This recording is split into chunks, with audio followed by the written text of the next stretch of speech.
My name is Ronald Lee. I'm a retired journalist. My area is mainly, I'm a founding member of the Roma Community Centre in Toronto. I work with the local Roma community. Our leader, Michael Butch, who was the son of Lazo Butch, who was the last, what we call shuttle in Toronto. We work mainly with Roma refugees. We have since 1997. We formed the first NGO in Canada to work with Roma refugees, originally with Czech Roma, then with all the others who came later. I've also taught the first Roman course on Roma at the University of Toronto for 6 years, which was a pioneer course in Canada. I'm glad to see now that other universities are following suit and that Roma studies are becoming popular across the board in North America and in Europe. If you want to know who I am, this is a fictionalized autobiography.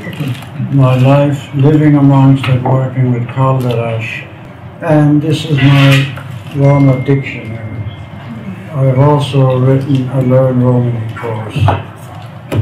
So,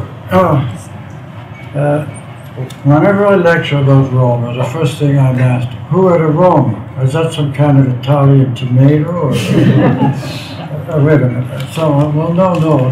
Roma, that's what you call gypsies. Oh, I'm very much more bold. So, see, these are the two sides. Nobody knows who are the Roma, and if you mention gypsy, right away it's either negative or it's, oh, it's so romantic. Like, where is it? Here. I'm off to join the gypsies. Now, here is little Marie. This is in Dutch. Little Marie goes out to play, falls asleep under a tree.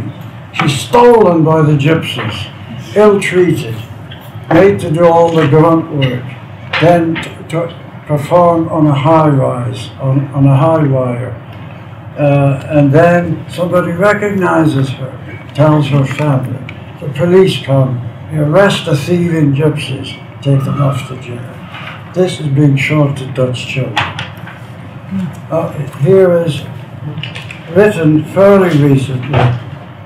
The word gypsy conjures up contrasting images, either of carefree nomadic people happily traveling in colorful caravans, or of more sinister, swarthy characters who might pick your pocket or turn you into a frog. So this could be written in the 21st century.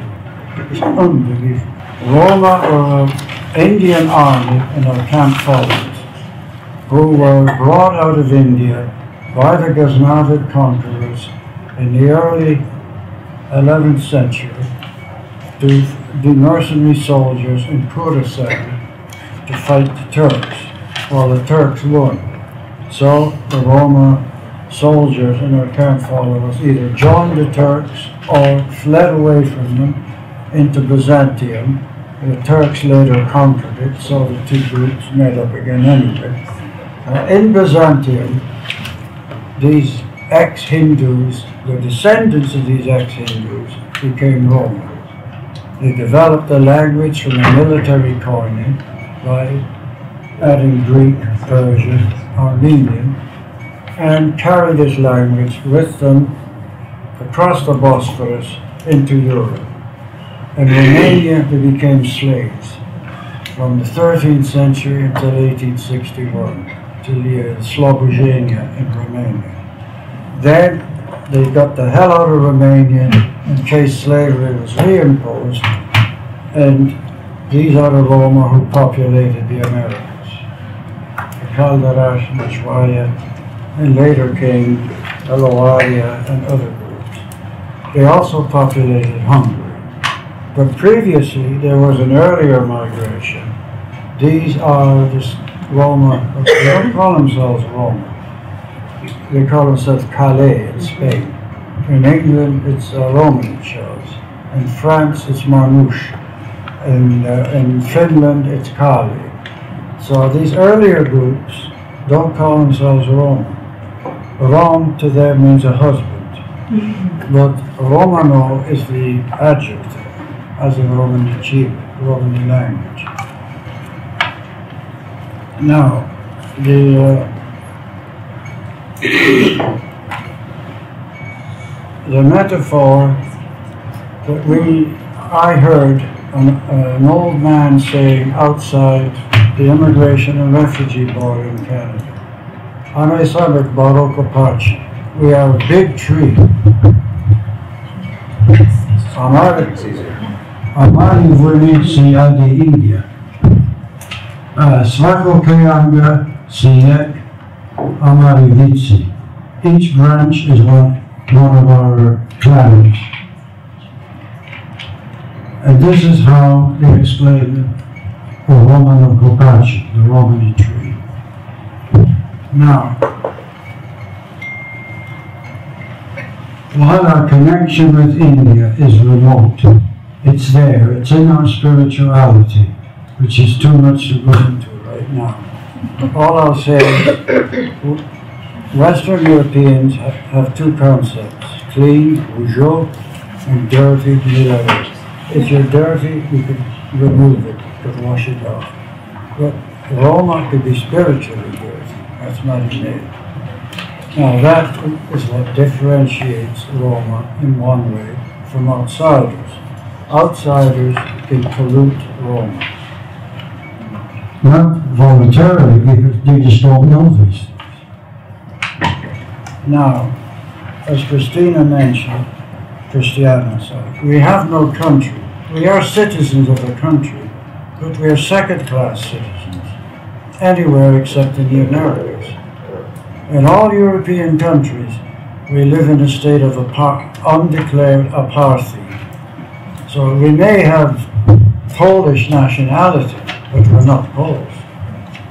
Jews in Roma are not full citizens. Only Poles are citizens. Same thing in Hungary. Same thing in Romania.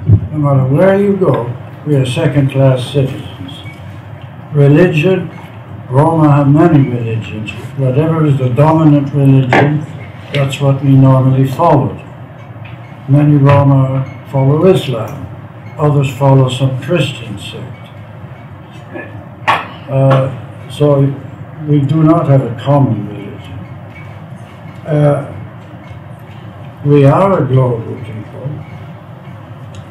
and there's 63,000 refugees in the world today. How many are Roma? I think. What? 63 million. Yeah. How many are Roma? We don't know. I have personally signed over 2,000 letters attesting to Roma identity for Roma refugees. Our office has about 3,500 more. That's only in Toronto. And there are Roma refugees all over the world. Now, what do they have in common with the globalized refugee situation? In my opinion, the survival of the Roma could be a model that refugee populations could follow. How did we survive for over 1,000 years? The work strategies that we developed are working for ourselves. You cannot take refugees from Syria and have them work at McDonald's. But I'll just give you one example. The oud as an instrument, which is a Syrian instrument, it's all over the Middle East, becoming popular with guitar players in North America. I am one myself.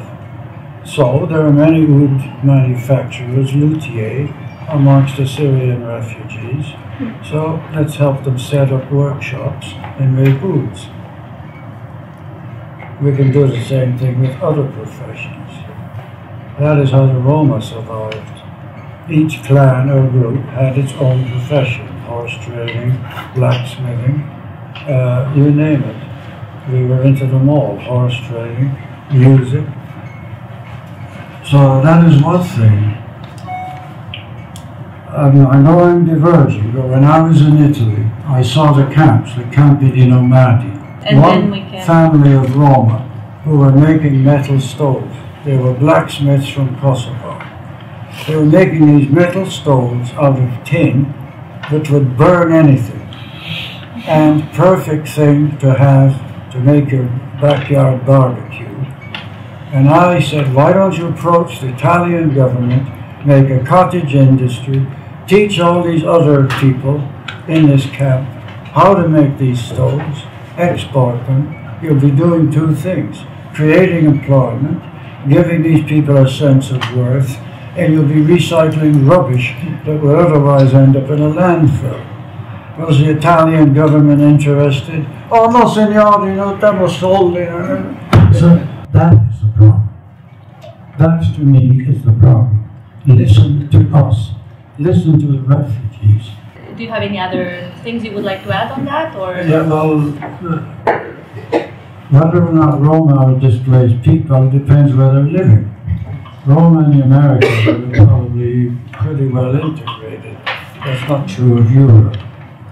So, when you look at the shanty towns where people in Latin America, their agriculture has been destroyed by companies that want to plant trees to make toilet paper, and these people end up in the slums and the outskirts of cities. This is a whole other problem. Where Roma are living in similar conditions in Europe. There's a good video of the Gypsies of Svilja. If you get a chance, you should watch it. It'll do better than anything I could say. Yeah, thank you so much.